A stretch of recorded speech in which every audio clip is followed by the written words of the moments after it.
what do we mean when we say that spouses have the Committee of Acquests in Malta? Let's find out.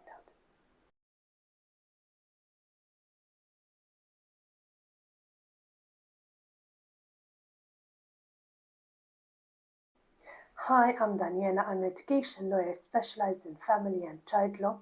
At our firm, we strive to support our clients along with representing them diligently in their legal disputes. So what is the Committee of Acquests? Basically, when a couple intends to get married, unless they appear before a notary public and declare to a public contract that they're going to administer finances separately, upon getting married, the Committee of Acquests applies automatically for that marriage. So imagine that the couple, the spouses, adopt a common pot, and all the money that comes in during the marriage goes into that common pot. All expenses incurred or loans taken out are assumed to go out of that pot. That pot is what we refer to as the Committee of Acquests. So what goes in the Committee of Acquests? Exercise of industry, which basically means all forms of income, whether it comes from full-time, part-time jobs, whether it's from job or from hobby, all money derived during the marriage. Fruits of property, irrespective whether a property is owned jointly by the spouses or separately by one of them.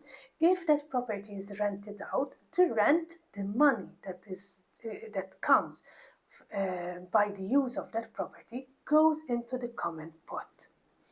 And the third one is any property that is acquired during the marriage. So if the spouses buy a home, or they buy a vehicle, or they buy whatever they buy, being immovable or movable, that is considered as part of the Committee of Acquests.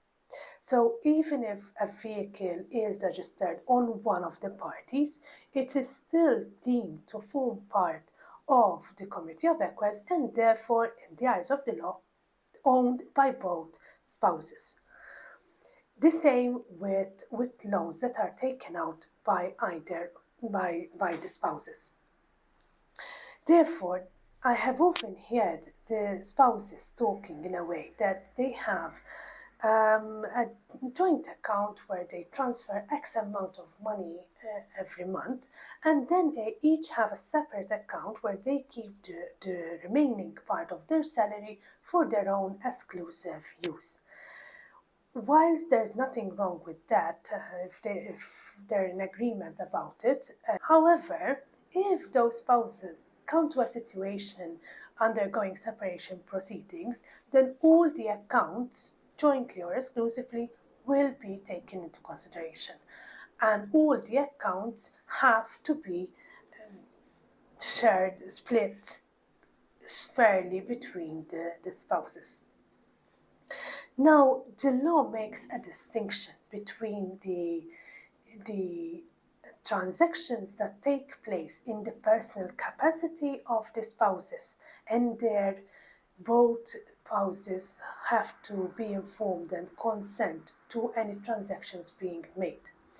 In contrary to transactions that take place in the professional capacity of the spouses. So, whereas for example, if one of the spouses wants to take out a loan to buy a vehicle, the other spouse has to appear on the contract and sign and give her or his consent.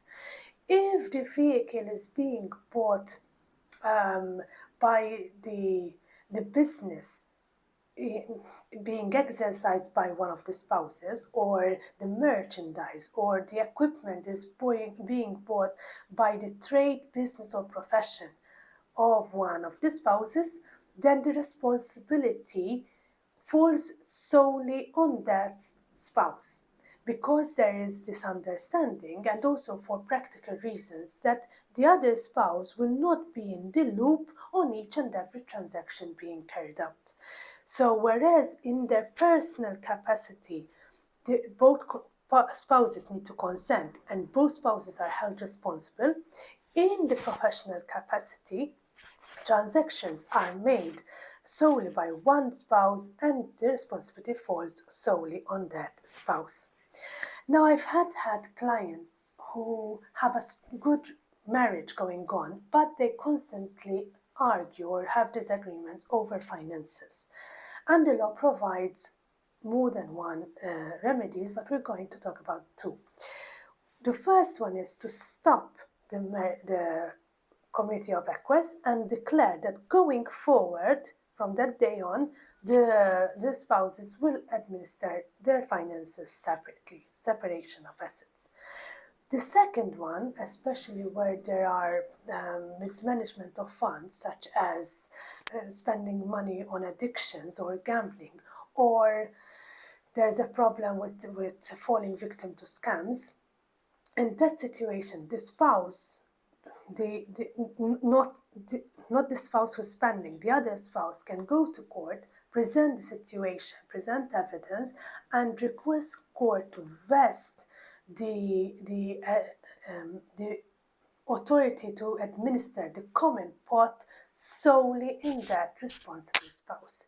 And obviously this is done because the Committee of Acquests will also have repercussions on the children of the spouses.